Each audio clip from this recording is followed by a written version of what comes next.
Selamat pagi Bapak Ibu Saudara sekalian yang kami kasih dalam Tuhan Yesus Kristus. Selamat berjumpa kembali dengan kami dari Restoration Christian Church di Los Angeles.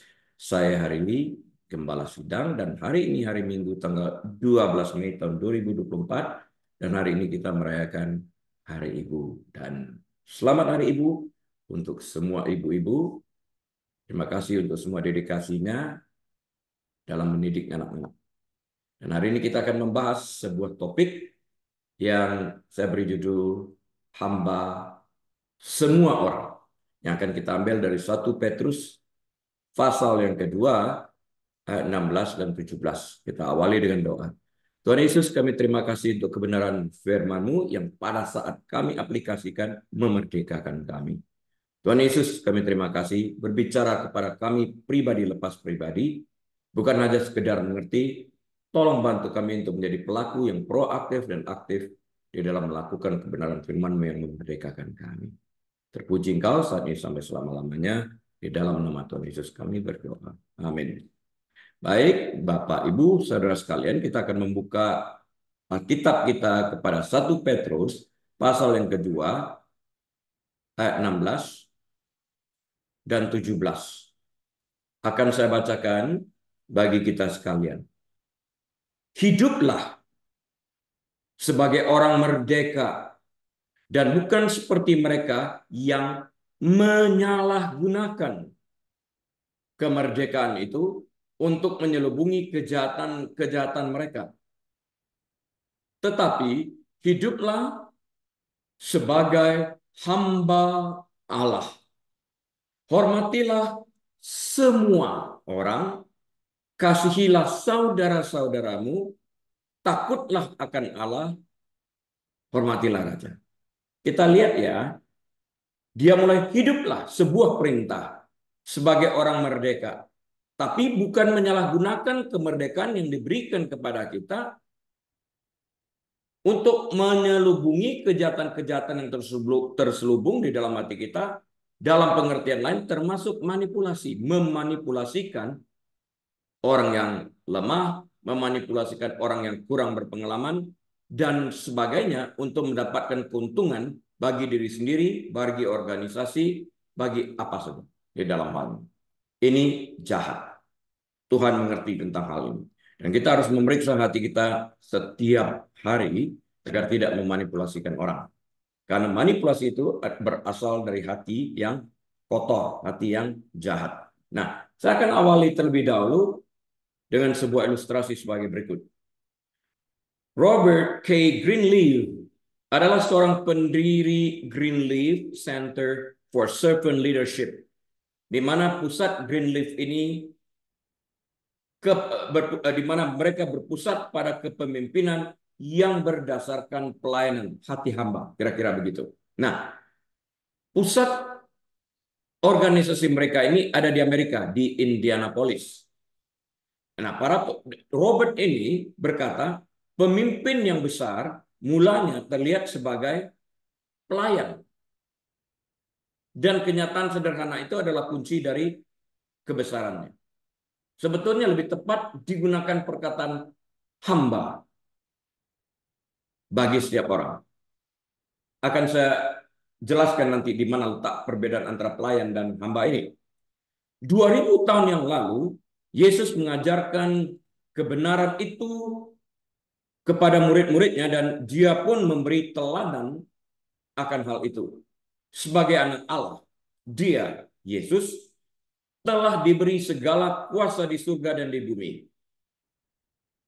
Tertulis dalam Matius 28 ayat 18. Namun perhatikan baik-baik dalam ayat pembukaan tadi, dia tidak memanipulasikan atau mengabuse kuasa yang diberikan kepadanya dengan menyelubunginya dalam bentuk kejahatan. Tidak ada sama sekali.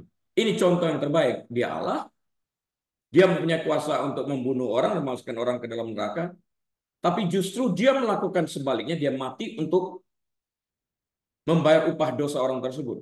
Ini membuat orang harus mengalami takut akan Tuhan, artinya berhikmat dengan menjauhi kejahatan. Namun dia, Yesus ini tidak memaksa orang lain untuk mengikuti dan menaatinya. Dia berikan kebebasan. Artinya Yesus tidak menyalahgunakan kuasa yang diberikan kepadanya. Sama sekali tidak. Pola kepemimpinan Yesus sangat berbeda. Bahkan berbeda jauh dengan apa yang kita lihat di dunia sekarang ini, hari-hari ini. Dia, Yesus, memimpin dengan melayani secara rendah hati dan tidak mementingkan diri sendiri. Nah,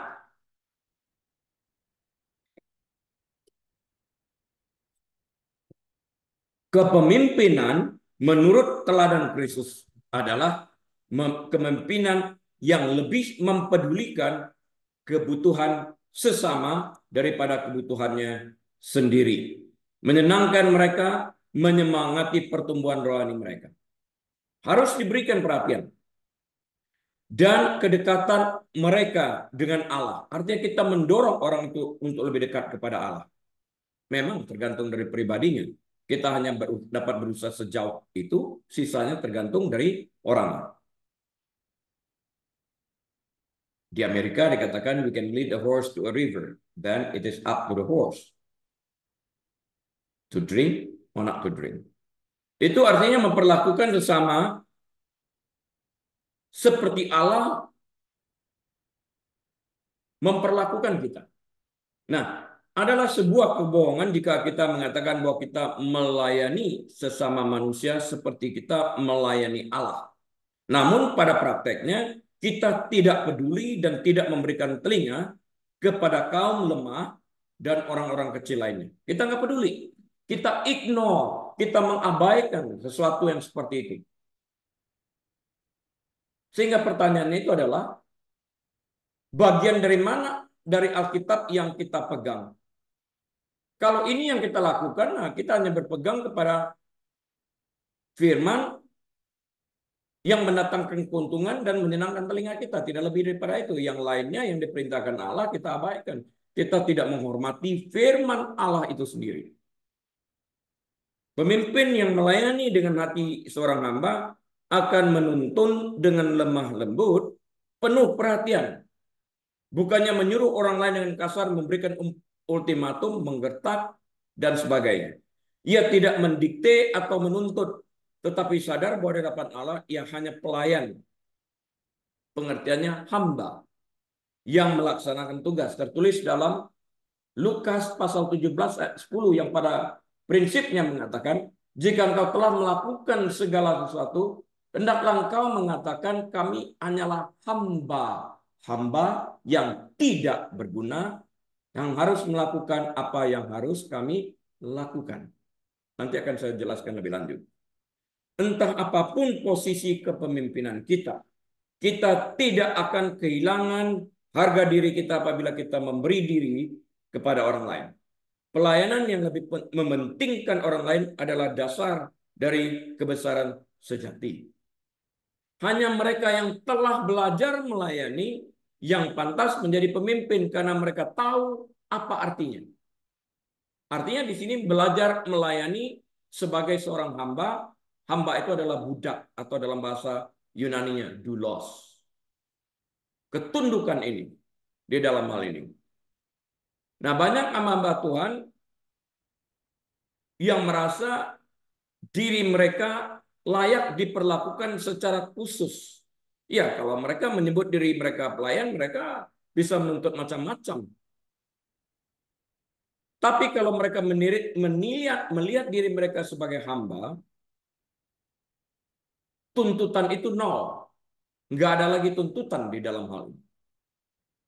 Kita melihat Yohanes dan saudaranya. Apa yang mereka kerjakan, tuntutan apa yang mereka minta, mau duduk sebelah kiri dan sebelah kanan, kita melihat akan hal ini. Yesus rebuke mereka di dalam hal ini. Jadi hanya mereka yang telah belajar melayani sebagai seorang hamba yang pantas menjadi pemimpin. Karena jiwa mereka terasah. Musa dilatih 40 tahun menjadi seorang gembala. Dari seorang yang terkenal 40 tahun menikmati kemakmuran di bawah pimpinan Firaun di Mesir menjadi seorang peternak, seorang gembala selama 40 tahun. Untuk 40 tahun berikutnya memimpin 3,5 juta orang. Dari pemimpin menjadi hamba, menjadi pemimpin kembali. Itu yang kita lihat. Banyak orang secara mudah mengatakan bahwa dirinya adalah hamba Tuhan atau menjadikan dirinya hamba Tuhan maksudnya, tanpa mengerti apa artinya makna menjadi seorang hamba Tuhan. Untuk itu mari kita belajar terlebih dahulu. Apa artinya menjadi hamba Tuhan seperti yang dicantumkan di dalam 1 Petrus 2 ayat 16 yang kita baca tadi. Dalam 1 Petrus 2 ayat yang ke-16, kita diperintahkan untuk apa? Hiduplah sebagai orang merdeka dan bukan seperti orang yang menyalahgunakan kemerdekaan itu untuk menyelubungi kejahatan-kejahatan mereka. Hiduplah sebagai hamba Allah. Jangan sampai kuasa di dalam kemerdekaan yang diberikan kepada kita, kita salah gunakan. Maksudnya itu. Ya, sebagai seorang dokter yang mendapat license, menyalahgunakan ini seenaknya, menuliskan obat-obat terlarang.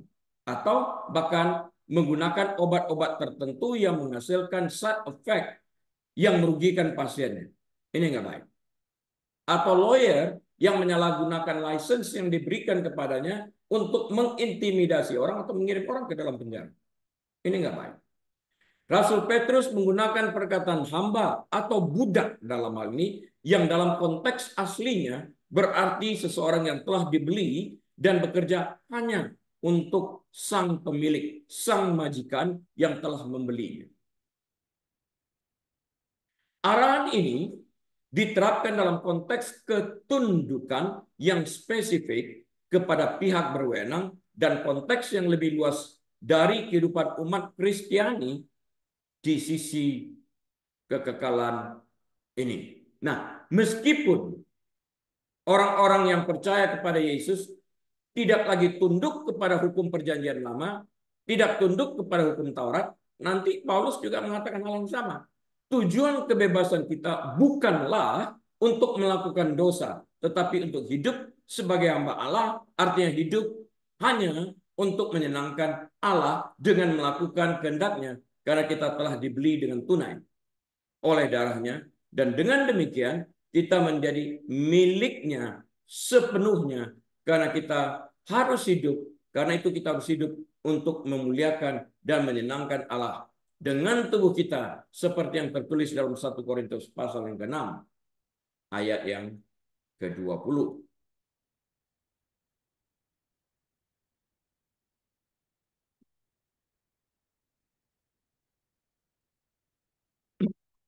Sorry. Istilah Yunani yang diterjemahkan sebagai hamba atau budak sebenarnya adalah doulos. D-O-U-L-O-S. Doulos. Yang berarti seseorang yang dimiliki orang lain. Perkataan doulos ini berarti seseorang yang dimiliki oleh orang lain. Itu adalah hamba atau budak. Zaman itu kan diperjualbelikan. Mereka tidak mempunyai apapun yang menjadi miliknya. Bahkan waktu mereka pun adalah milik Tuhan mereka. Sebegitunya. Mereka bangun setiap hari untuk mengetahui dan melakukan kehendak Tuhan mereka di atas segalanya. Apakah kita hidup untuk melakukan kehendak Tuhan, melakukan segala sesuatu demi Injilnya?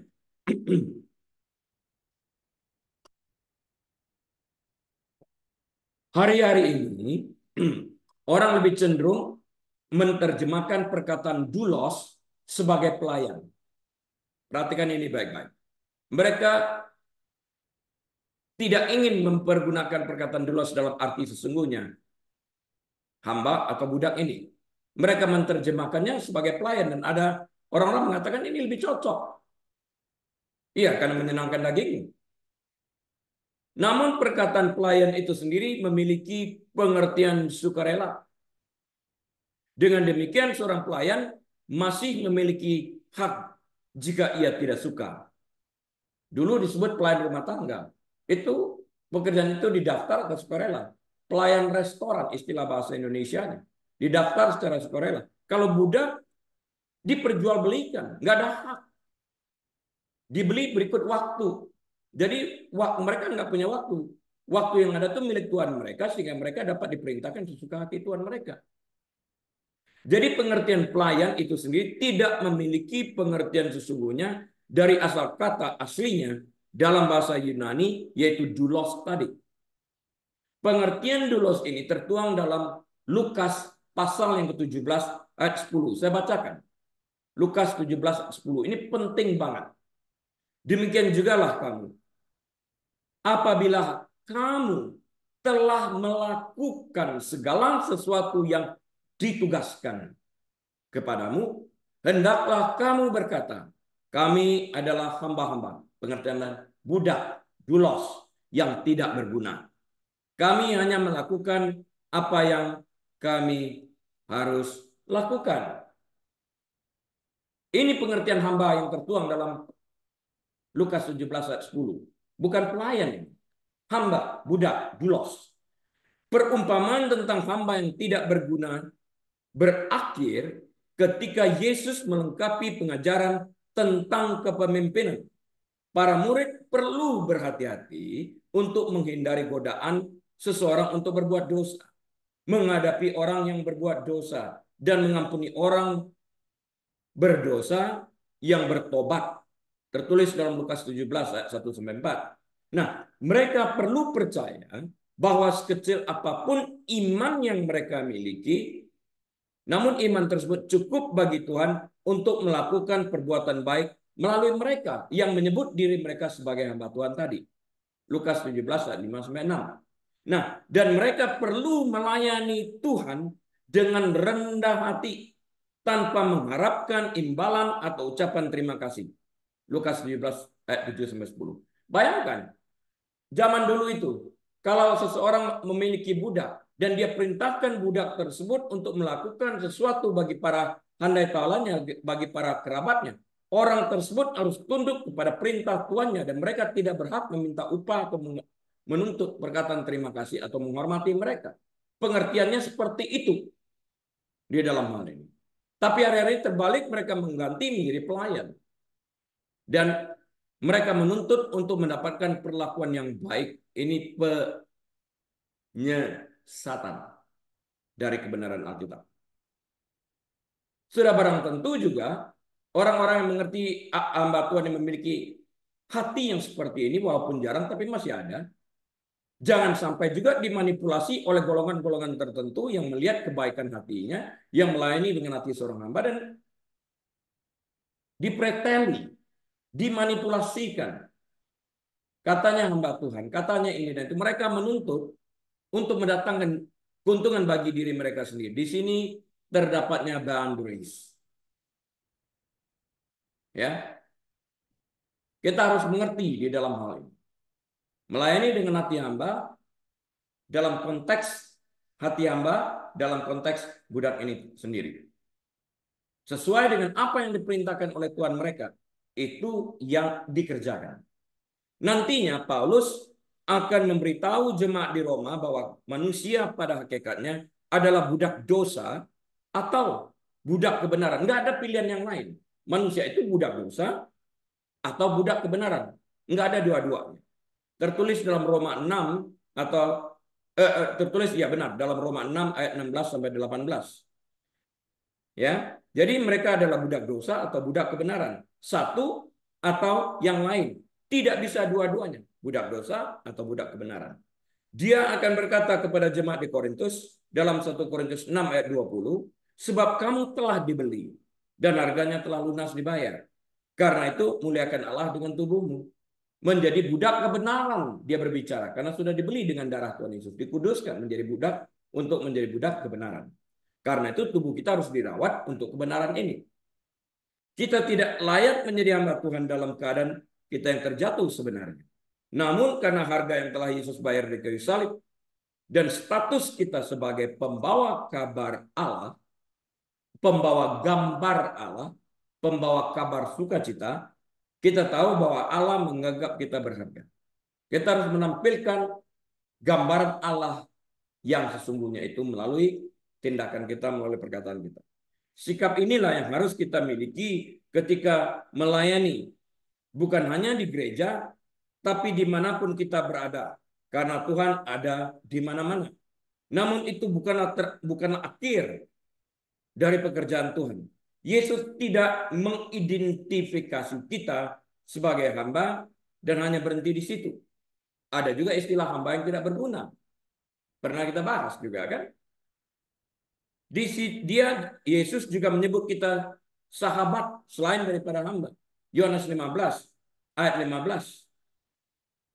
Aku bukan menyebut kamu lagi hamba, tapi sahabat. Karena seorang hamba tidak mengetahui apa yang diperbuat tuannya, tapi teman iya, sahabat iya.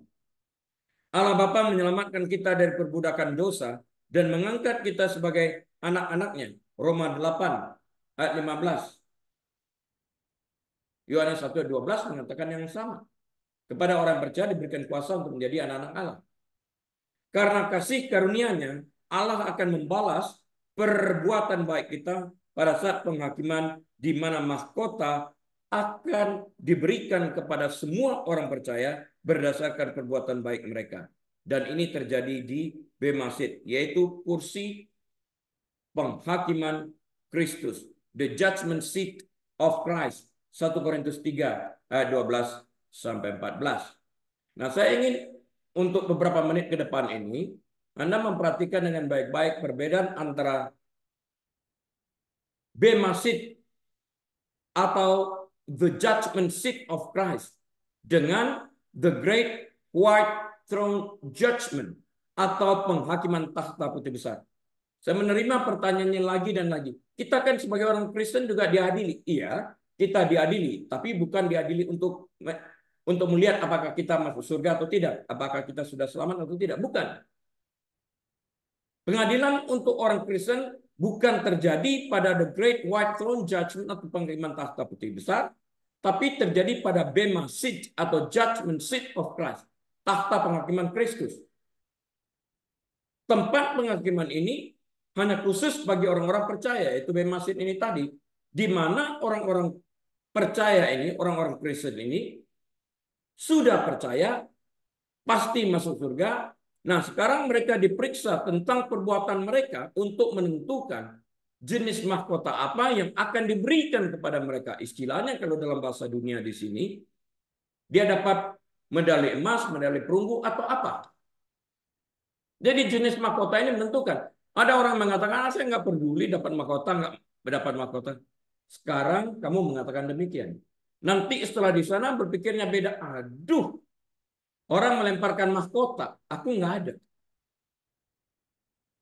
Ini penting. Perhatikan ini baik-baik, jangan sampai lengah, jangan sampai menutup telinga, pintu hati, jangan sampai. Ini penting, ya. Sedangkan sebaliknya gini, the great white throne judgment atau penghakiman takhta putih besar di dalam kitab Wahyu, ya, adalah tempat untuk mengadili orang-orang yang tidak percaya kepada Kristus, non-believers. Jadi, the great white throne judgment atau penghakiman takhta putih besar adalah tempat penghakiman ketika semua orang mati yang mati di luar Kristus, artinya tidak beriman kepada Kristus, termasuk mereka yang pada saat antikristus memerintah memilih untuk tunduk kepada antikristus, dan oleh karena itu mereka tidak masuk dalam kerajaan 1000 tahun masa damai.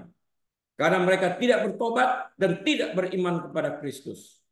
Maka ketika iblis dipenjarakan di jurang maut, mereka yang tidak percaya kepada Kristus ini hidup kembali dan dihakimi oleh Tuhan berdasarkan perbuatan mereka yang tidak percaya kepada Kristus, dan kemudian mereka dicampakkan ke dalam jurang maut, yaitu dalam lautan api, dalam bahasa Inggrisnya disebut the lake of fire, di mana ada katakan gigi penyesalan tanpa henti. Ini terjadi setelah masa damai 1000 tahun ini.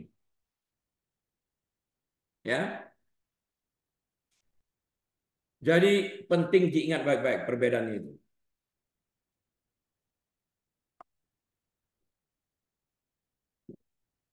Catatan yang saya buat di sini. Mereka yang mati pada saat antikristus memerintah karena mereka membuat keputusan untuk beriman kepada Kristus dan tetap beriman kepada Kristus sekalipun mengalami siksaan dan aniaya yang hebat dari antikristus akan masuk dalam 1000 tahun masa damai.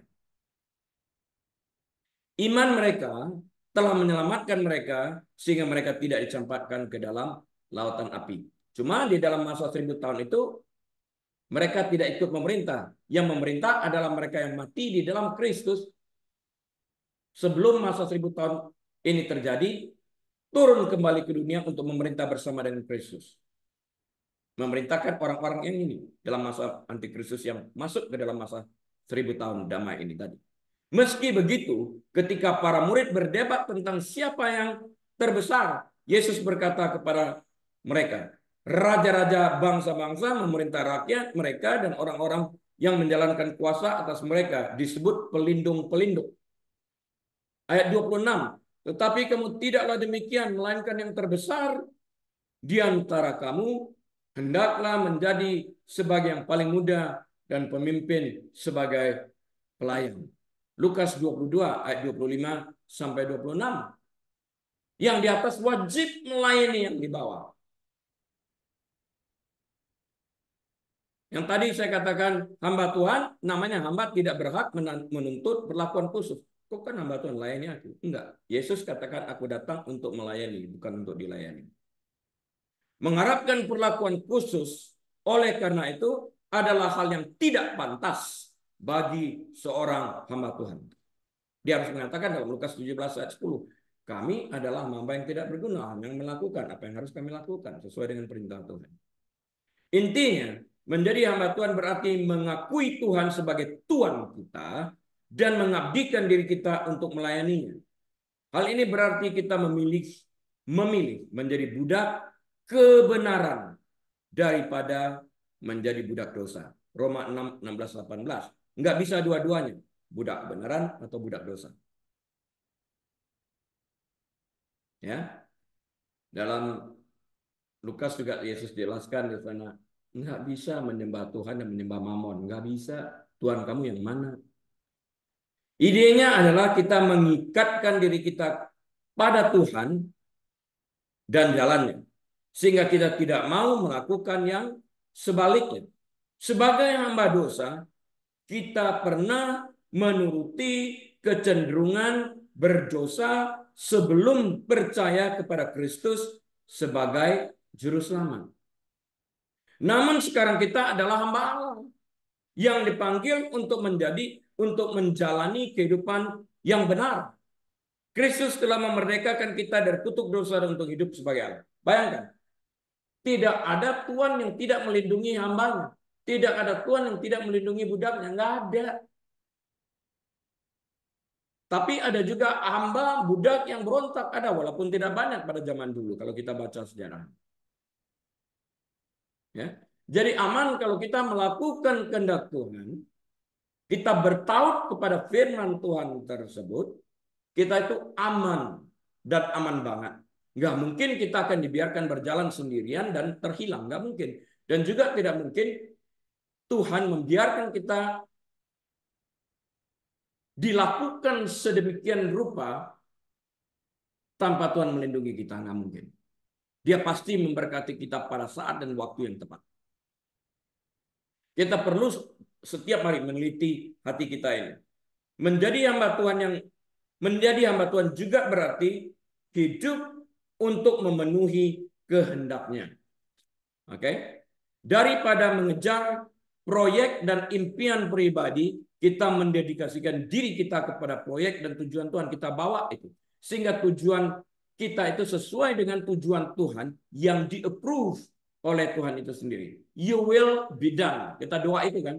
Kehendakmu jadi. Bukan kehendak kita. Kalau kita mau kehendak kita, ya nggak usah doa. Dan jalan sendiri. Bukan berarti kita semua harus menjadi pendeta. Bukan. Bukan berarti juga semua kita harus menjadi misionari. Bukan. Kita dapat membesarkan anak, dapat membantu sesama, dapat menciptakan karya seni, bekerja sebagai tenaga medis, bekerja apa saja, di mana saja. Semuanya, bukan sebagian, semuanya dikerjakan untuk menghormati Tuhan dan memantulkan terangnya dalam setiap aspek kehidupan kita. Sebagaimana diinstruksikan dalam Kolose 2 ayat 6 dan 7. Kita hendaknya membangun kehidupan kita di atas Kristus tanpa memanipulasikan orang. Oke? Tanpa memanipulasikan orang. Apapun yang kita kerjakan.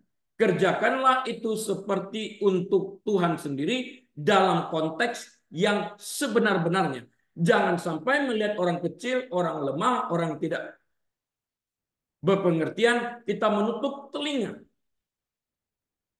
Iya di mulut, tidak di hati. Kemarin saya menulis, jangan sampai iya yang kita katakan itu sebenarnya tidak di dalam hati kita. Mohon bantuannya ya Pak. Pasti. Tapi kita nggak lakukan. Ini adalah sebuah kebejatan moral. Tuhan tidak dapat dipermainkan di dalam hal ini. Lebih jauh lagi, menjadi hamba Tuhan berarti menolak tindakan yang memberontak terhadap pemerintahannya yang sempurna. Kita membuang segala sifat mementingkan diri sendiri dan segala perbuatan daging. Galatia 5, 19-21. Sebagai hamba Tuhan, umat Kristiani harus mengabdikan dirinya untuk berbuat baik dan hidup dalam roh. Galatia 5 ayat 16, Titus 3 ayat yang ke-8 mengatakan hal yang seperti demikian. Patut dicatat bahwa orang-orang Kristen bukan sekedar hamba Allah, tetapi juga diangkat menjadi anak-anaknya. Dalam Efesus 1 ayat 4-5 tertulis seperti itu. Sementara kita melayani dan mengikuti Tuhan sebagai dulosnya, sebagai hambanya, sebagai budaknya, kita juga bersekutu dengannya sebagai anak-anaknya. Dengan penuh kasih ditarik ke dalam keluarganya.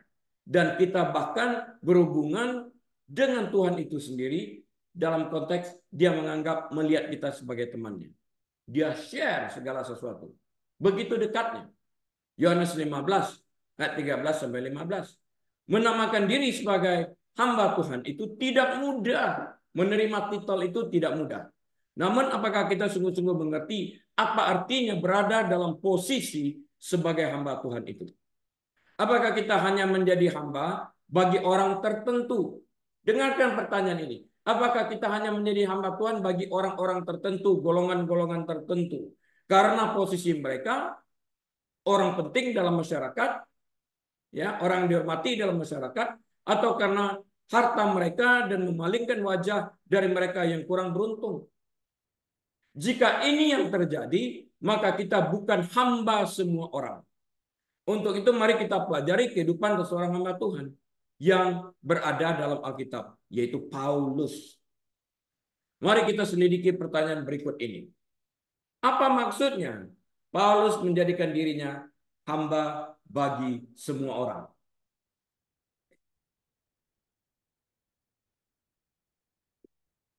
Dalam konteks yang tertulis dalam 1 Korintus 9 ayat 19, dia menamakan dirinya hamba bagi semua orang.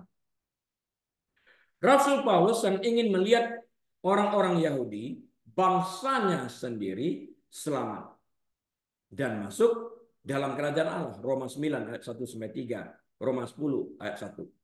Yang lebih besar lagi adalah keinginannya untuk memenuhi panggilan unik Allah dalam hidupnya untuk melayani orang-orang bukan Yahudi, the Gentiles. Jadi dia melayani dua-duanya, baik orang Yahudi maupun non-Yahudi. Efesus 3 ayat 8. Efesus 3 ayat 8. Paulus ingin agar Allah menggunakan dia sebagai alat untuk memberitakan Injil dan menuntun mereka yang mendengar pesan tersebut, pesan Injil maksudnya, kepada iman yang menyelamatkan mereka kepada Yesus Kristus. Ingat orang-orang dulu tuh sangat berpegang kepada hukum Musa. Dan dikatakan Taurat itu hanyalah tutor atau penuntun sampai kita mengenal kepada Kristus. Karena Taurat itu sendiri tidak dapat membawa kita masuk ke dalam kerajaan surga, karena hukum itu bertautan dengan hukum. Kesalahan harus dihukum dan sebagainya. Tapi pada saat hukum ini menuntun kita kepada Kristus, saat kita mengenal Kristus, kita mengenal kasih karunia. Dengan kasih karunia inilah Kristus memerdekakan kita dari kutuk hukum dosa dan memindahkan kita ke dalam kerajaan terangnya. Ini penting. Ya. Paulus ingin agar Allah menggunakannya untuk melakukan pekerjaan pewartaan Injil ini bukan hanya bagi orang Yahudi, tapi juga orang-orang bukan Yahudi, sehingga mereka dapat diselamatkan di dalam Yesus Kristus. Rasul Paulus menulis dalam 1 Korintus 9 ayat 19, sungguh pun aku bebas terhadap semua orang, aku menjadikan diriku hamba dari semua orang, supaya aku boleh memenangkan sebanyak mungkin orang. Ini dilakukan bukan hanya dengan perkataan, tapi dalam perbuatannya. Ini seorang rasul yang keren dalam pengertian konteks sebagai bahwa dia sebagai hamba Tuhan ini. Dia melakukan ini. Hati hamba ini ada. Untuk menjadi saluran Injil yang efektif, Paulus meninggalkan kebebasannya dan pada dasarnya memperbudak dirinya kepada Yesus Kristus. Gagasan untuk menjadikan dirinya seorang hamba atau budak ini dikonseptualisasikan dalam istilah Yunani doulos yang saya sampaikan tadi, yang mengacu pada seseorang yang secara sah dimiliki oleh orang lain dan yang seluruh penghidupan dan tujuannya ditentukan oleh tuannya. Bahkan waktunya pun bukan miliknya, tetapi milik tuannya. Jadi dulu kan dibawa ke pasar para budak ini, ditawarkan. Siapa yang mau beli budak? Nah, pada waktu budak dibeli, itu berikut waktu. Jadi mereka nggak punya waktu. Waktu yang adalah waktu Tuhan, dan dia harus mengabdi 24 jam ini kepada Tuhan. Tertulis itu di dalam Alkitab. Kalau kamu sudah pulang capek dari bekerja, pulang ke rumah, kamu nggak istirahat dulu kan, kamu panggil hambamu. Layani aku dulu, terus kemudian baru kamu makan dan beristirahat. Konteks waktunya. Engkau dimiliki, engkau nggak punya kebebasan. Kita ini milik Kristus karena telah dibeli dengan harga yang tunai, darah. Sepenuhnya milik Kristus. Tapi kita seringkali tidak menyadari akan hal ini. Kita memandang bukan Yesus, kita memandang tangannya, berhati-hati. Tapi waktu kita diminta untuk melakukan bagian kita, marah. Kita perlu selidiki ini. Sebagai warga negara Romawi yang merdeka, Paulus bukan milik siapapun. Dia memiliki hak yang luas dalam hukum masyarakatnya. Dia juga memiliki kebebasan rohani sebagai seorang Kristen. Di sisi lain, di dunia Mediterania kuno, ancient Mediterranean, budak hampir tidak memiliki hak atau kebebasan. Mengapa hampir? Ya, dia mau mandi. Itu dia mengambil waktu di sana. Dia mau melakukan kepentingan yang lain, yang private things. Dia mengambil waktu di sana. Seorang budak harus menuruti perintah tuannya. Paulus menegaskan bahwa ia bebas melakukan apapun yang ia suka. Namun sebaliknya, ia rela merendahkan dirinya menjadi budak semua orang. Dia rela menjadi hamba semua orang untuk memenangkan sebanyak mungkin orang untuk bertobat. Mengapa saya mengambil contoh Rasul Paulus ini? Karena sebelum dia bertobat, kita tahu siapa dia. Dia anak buahnya Gamaliel, rabi yang terkenal pada zaman itu. Siapa yang nggak kenal? Dia muridnya. Dia seorang terkenal, seorang Farisi, seorang mengerti hukum Taurat dengan baik, seorang yang terpandang dalam masyarakat, dan pada saat pengenalan kepada Kristus dalam perjalanan di Damaskus, dia buta, mengalami kesembuhan, dia memilih sejak itu menjadi hamba Allah. Dari posisi yang tinggi, dia merendahkan dirinya, mengatakan secara sukarela, aku ini hamba semua orang, bukan sebagian. Agar aku dapat memenangkan sebanyak mungkin jiwa bagi Kristus untuk membawa orang bertobat. Ya, dia rela menjadi hamba semua orang untuk memenangkan sebanyak mungkin orang untuk bertobat. Dengan mengatakan aku telah menjadikan diriku hamba dari semua orang, Paulus mengadopsi sebenarnya pola pikir Yesus Kristus yang walaupun dalam rupa Allah tidak menganggap kesetaraan dengan Allah itu sebagai milik yang harus dipertahankan, melainkan telah mengosongkan dirinya sendiri dan mengambil rupa seorang hamba dan menjadi sama dengan manusia. Dan dalam keadaan sebagai manusia, ia merendahkan dirinya dan taat sampai mati, bahkan mati di kayu salib, dan itu pun mati di antara kedua penjahat. Wow. Itu tertulis dalam Filipi 2 ayat 6 sampai 8. Yesus memiliki kodrat Allah dengan segala kebebasan dan kelebihan yang diberikan oleh alam, namun ia merendahkan dirinya, menjadikan dirinya sebagai hamba bagi semua orang, dan mati di kayu salib untuk menjadi juru selamat dunia. Dia berkata, kepadaku telah diberikan kuasa di surga dan di bumi, itu diberikan oleh Bapaknya. Mengikuti teladan Yesus, Paulus menyerahkan hak, keistimewaan, afiliasi, dan preferensinya untuk melayani orang lain dan mendahulukan rencana dan tujuan Kristus seperti yang tertulis dalam 1 Korintus 9 ayat 20 sampai 23. Saya menggunakan perkataan preferensi.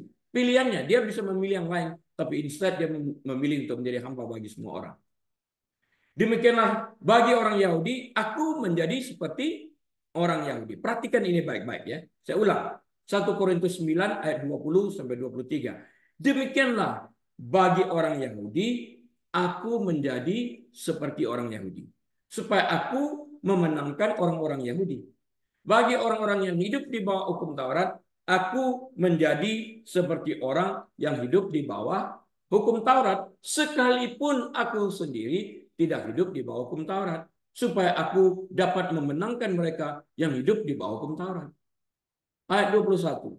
Bagi orang-orang yang tidak hidup di bawah hukum Taurat, aku menjadi seperti orang yang tidak hidup di bawah hukum Taurat, sekalipun aku tidak hidup di luar hukum Allah. Karena aku hidup di bawah hukum Kristus, supaya aku dapat memenangkan mereka yang tidak hidup di bawah hukum Taurat. Jelas ini. 22. Bagi orang-orang yang lemah, aku menjadi seperti orang yang lemah, supaya aku dapat menyelamatkan mereka yang lemah.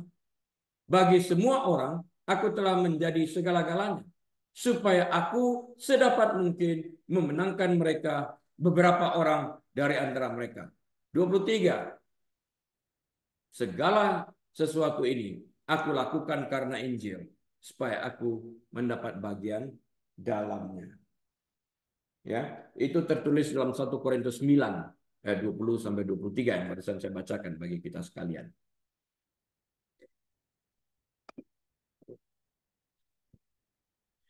Apa reaksi orang terhadap pernyataan Paulus ini? Beberapa orang salah menafsirkan bagian ini dengan menuduh Paulus sebagai bunglon, berubah-berubah. Bunglon kan di mana dia berada berubah warnanya. Di pohon yang warna coklat dia menjadi coklat, di rumput warna hijau dia menjadi hijau. Itu bunglon. Jadi orang menuduh dia sebagai bunglon yang mengubah pesan dan standarnya agar sesuai dengan pendengaran. Namun Paulus tidak pernah mengkompromikan kebenaran. Kita lihat tadi.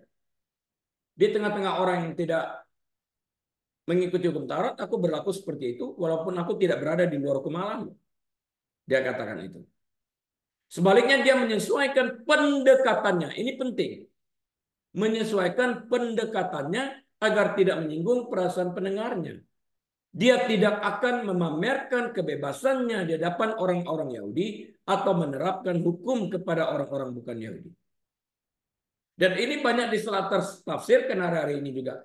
Ini kan Paulus bilang begini, Pak. Jadi kita harus berlaku juga seperti itu. Di tengah-tengah orang yang cabul, kita harus berlaku seperti cabul. Tapi Paulus mengatakan, aku tidak melakukan kecabulan. Engkau melakukan kecabulan. Nonton pornografi dan sebagainya. Ya supaya sama. Paulus tidak seperti itu.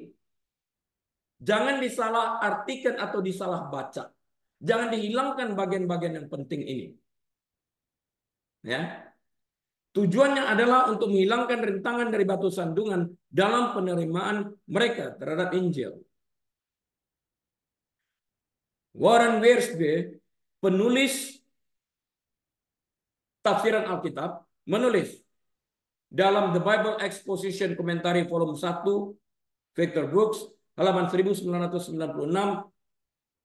tahun 1996 maksud saya, halaman 601. Saya kutip, seorang saksi yang baik berusaha membangun jembatan, bukan tembok. Strategi yang dilakukan Rasul Paulus sebenarnya adalah menerima keberadaan orang lain terlebih dahulu, sebelum Injil yang diberitakannya diterima. Terima dulu. Nah, ini banyak dipraktekkan dalam ilmu psikologi. Menerima apa yang benar terlebih dahulu sehingga orang itu dapat melihat kita mempunyai empati, bahwa kita tidak menolak dia, bahwa hati kita terbuka untuk mendengarkan dia, baru kita dapat menyampaikan pesan yang ada di dalam hati kita agar juga dapat diterima. Ini taktik psikologi. Dalam kisah para rasul pasal 16 ayat 1 sampai 5, Paulus ingin Timotius menemaninya dalam salah satu perjalanan misionarisnya. Untuk menghormati orang Yahudi yang akan mereka layani, Paulus mengatur agar Timotius yang ayahnya adalah orang Yunani, jadi Gentiles, disunat. Kamu disunat dulu. Jadi nanti orang nggak mengatakan, oh dia beda, nggak bisa dia ikut menginjil.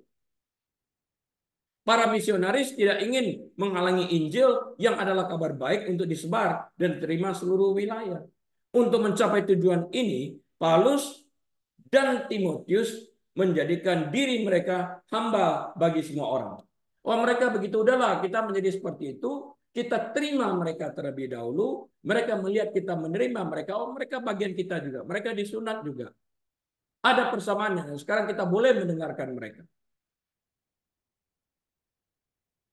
Yang penting kita tidak keluar daripada jalur konteks yang ditetapkan Tuhan. Motivasi Paulus untuk berkhotbah bukanlah ambisi yang egois seperti yang dikatakannya dalam 2 Korintus 4 ayat 5. Sebab bukan diri kami yang kami beritakan, tetapi Yesus Kristus sebagai Tuhan dan diri kami sebagai hambamu karena kehendak Kristus. 2 Korintus 4 ayat 5. Seorang hamba Tuhan yang baik meneladani gurunya yang menjadikan dirinya sebagai hamba bagi semua orang. Ya. Untuk itu mari kita pelajari apa yang Yesus lakukan saat ia berada di dunia ini. Teladan apa yang ia tinggalkan bagi kita semua. Kita wajib meniru teladan Yesus ini. Apa maksudnya? Anak manusia datang bukan untuk dilayani, melainkan untuk melayani. Markus pasal 10 ayat 45 mengatakan itu. Saat Yesus mempersiapkan murid-muridnya untuk kematiannya, Yakobus dan Yohanes yang dijuluki anak-anak guru, anak-anak guntur, the sons of thunder, tertulis dalam Markus 3 ayat 17. Mereka datang kepada Yesus dengan sebuah permintaan. Perkenankanlah kami duduk dalam kemuliaan-Mu kelak, yang seorang lagi di sebelah kananmu dan yang seorang lagi di sebelah kirimu. Markus 10 ayat 37. Ini Yohanes dan saudaranya, Yakobus dan Yohanes. Ambisi egois mereka untuk diakui sebagai yang terbesar di antara para murid menunjukkan bahwa mereka belum memahami sikap kerajaan Kristus yang akan dia dirikan melalui penderitaan dan kematiannya di kayu salib. Enggak boleh meminta perlakuan khusus. Hamba tidak punya hak. Yesus memperingatkan mereka untuk mempertimbangkan segala akibat yang harus mereka tanggung sebagai pengikutnya. Markus 10 ayat 38 sampai 40. Kemudian Tuhan menyampaikan sinopsis singkat dan mencengangkan dari pengajarannya yang luas tentang pelayanan. Karena anak manusia juga datang bukan untuk dilayani, melainkan untuk melayani dan untuk memberikan nyawanya menjadi tebusan bagi banyak orang. Markus 10 ayat 45, Matius 20 ayat 28. Ini penting sekali. Nah, Yakobus dan Yohanes secara keliru berasumsi bahwa keunggulan dalam kerajaan Allah didasarkan pada kedudukan, pada posisi, pada kekuasaan, dan otoritas. Yesus menjelaskan bahwa jalan menuju kebesaran adalah perjalanan penderitaan yang mengerikan. Penderitaan yang sama yang dialami Yesus. Di dunia ini banyak juga contohnya. Kita lihat itu Nelson Mandela.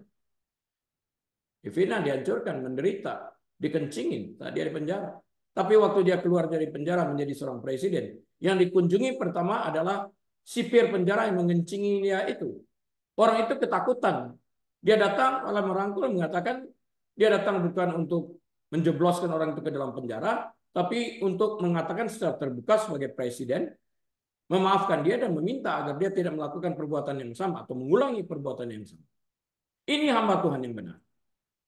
Ya, Yesus menjelaskan bahwa jalan menuju kebesaran adalah perjalanan penderitaan yang mengerikan, penderitaan yang sama yang dialami Yesus. Ironisnya, Yakobus dan Yohanes yang meminta duduk sebelah kanan sebelah kiri tadi memang mengalami penderitaan yang sama seperti Yesus. Yakobus kemudian menjadi martir Kristen pertama yang dipenggal kepalanya oleh Herodes Agripa. Tertulis dalam Kisah Para Rasul 12 ayat kedua. Itu Yakobus, saudara Yohanes, itu martir pertama. Ingat, siapa martir pertama orang Kristen? Yakobus. Di mana tertulisnya? Kisah Para Rasul 12 ayat 2. Bagaimana martir matinya sebagai martir? Kepalanya dipenggal. Oleh siapa? Herodes Agripa. Dan Yohanes mengalami penganiayaan berat sepanjang hidupnya dan akhirnya diasingkan ke Pulau Patmos. Sebelum dibuang ke Pulau Patmos, ia digoreng dalam minyak mendidih, tapi tidak menderita. Tuhan melindungi, Tuhan ada dalam minyak panas tersebut.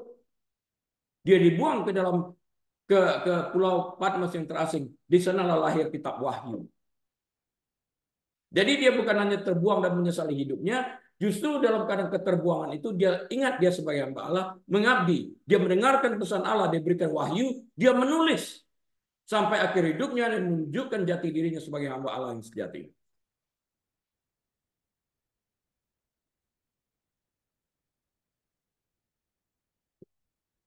Berapa banyak orang di penjara hanya menyesali dirinya. Kita harus ingat, dia di penjara bukan karena perbuatan jahat, bukan karena kesalahannya, tapi karena Injil, dan dia mempergunakan waktu yang ada. Tunduk kepada perintah tuannya. Dia hamba. Diberikan wahyu. Dia menuliskan kitab wahyu. Itu Yohanes, the beloved disciples of Jesus Christ. Murid yang kasih Tuhan Yesus. Yesus Kristus adalah teladan utama seorang hamba dalam kerajaan Allah. Segala sesuatu yang Yesus lakukan selama dia hidup di dunia ini dan melayani bersama para rasul menjadi teladan bagi mereka dan kita yang hidup pada hari ini. Yesus menyembuhkan yang sakit, memberi makan yang lapar, dan melayani anggota masyarakat yang paling lemah dan tersingkirkan. Dia lakukan itu. Yesus datang untuk mencurahkan hidupnya dalam pelayanan. Oleh karena itu kita harus memberikan hidup kita untuk melayani Dia dan orang lain. Yesus yang adalah Tuhan dan pencipta alam semesta tahu bahwa Bapaknya telah menyerahkan segala sesuatu kepadanya dan bahwa Ia datang dari Allah dan kembali kepada Allah. Yohanes 13 ayat 3-5 berkata, lalu bangunlah Yesus dan menanggalkan jubahnya.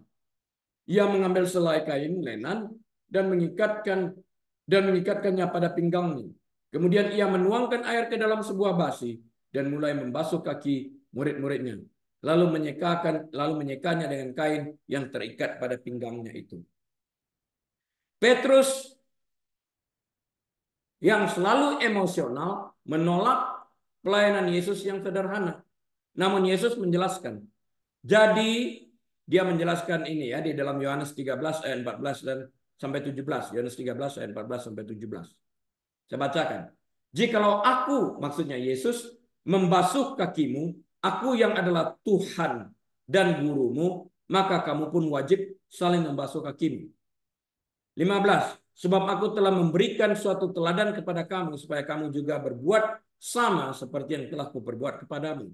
16. Aku berkata kepadamu, sesungguhnya seorang hamba tidaklah lebih tinggi daripada tuannya. Saya ulang, sesungguhnya seorang hamba tidaklah lebih tinggi daripada tuannya, ataupun seorang utusan daripada dia yang mengutusnya. Jikalau kamu tahu semuanya ini, maka berbahagialah kamu jika kamu melakukannya. Yesus tahu dia diutus dalam wujud manusia. Ia Allah, tetap Allah. Equal God dengan Allah Bapa, dengan Allah Roh Kudus.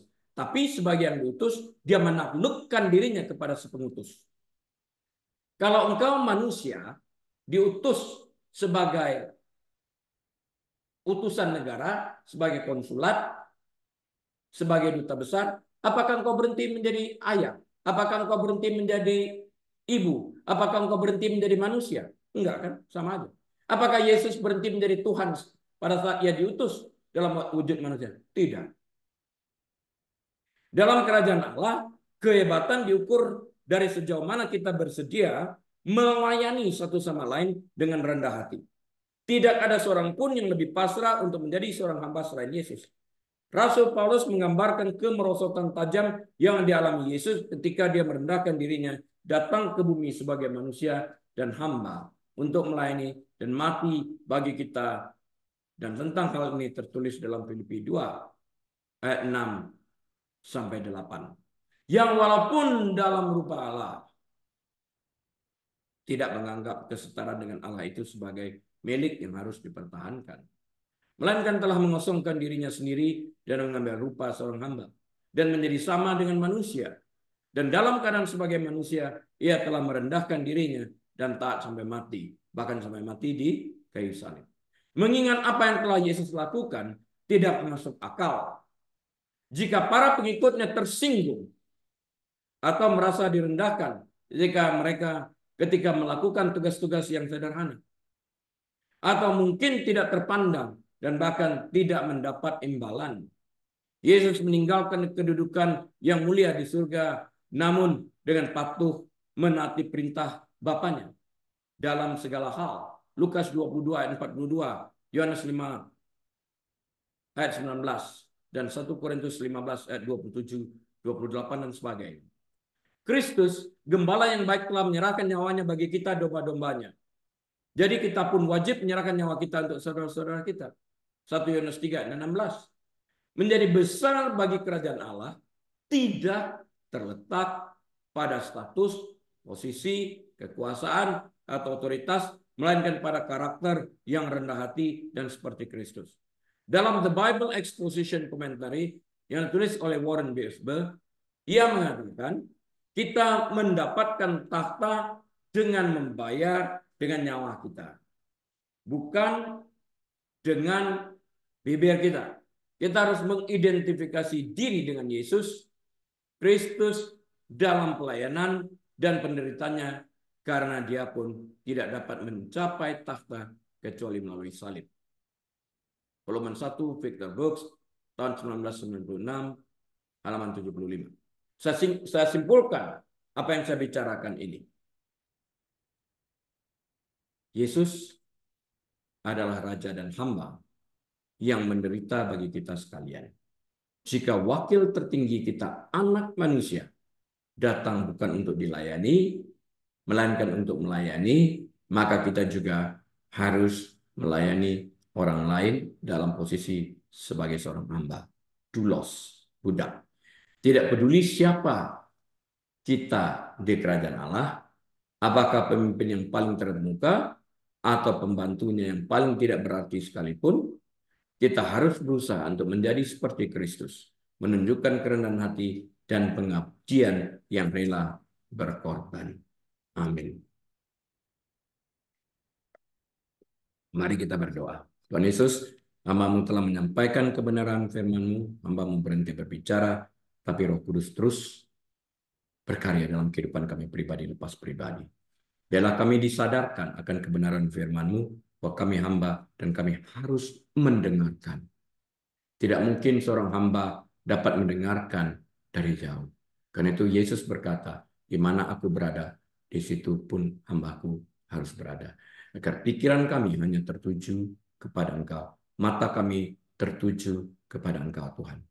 Dan tidak yang lain-lain. Mari kita angkat kedua tangan kita dan buka pintu hati kita. Tuhan memberkati engkau dan melindungi engkau. Tuhan menyinari engkau dengan wajahnya dan memberi engkau kasih karunia. Tuhan menghadapkan wajahnya kepadamu dan memberi engkau damai sejahtera. Tuhan membuat engkau menjadi kepala, bukan ekor. Naik, tidak pernah turun. Diberkati saat engkau masuk. Diberkati saat engkau keluar. Diberkati bakulmu. Diberkati tempat adonanmu. Diberkati kandunganmu. diberkati rumah tanggamu, diberkati kesehatan, diberkati pelayanan, diberkati pekerjaan, apapun yang kau kerjakan dan kedua tanganmu Tuhan yang membuat berhasil. Biarlah kita dapat membuka lembaran waktu kita ini dengan hikmat marifat daripada Bapa Surgawi. Damai sejahtera dari Tuhan Yesus Kristus Raja Damai. Dalam persekutuan yang manis dan erat bersama dengan Tuhan Allah Roh Kudus. Saat ini sampai selama-lamanya. Semua kita menerima berkat bersama-sama berkata. Amin. Tuhan Yesus memberkati. Baik Bapak Ibu Saudara sekalian. Sampai ketemu pada kesempatan lain atas izin Tuhan. Saya Rili mohon diri. Shalom.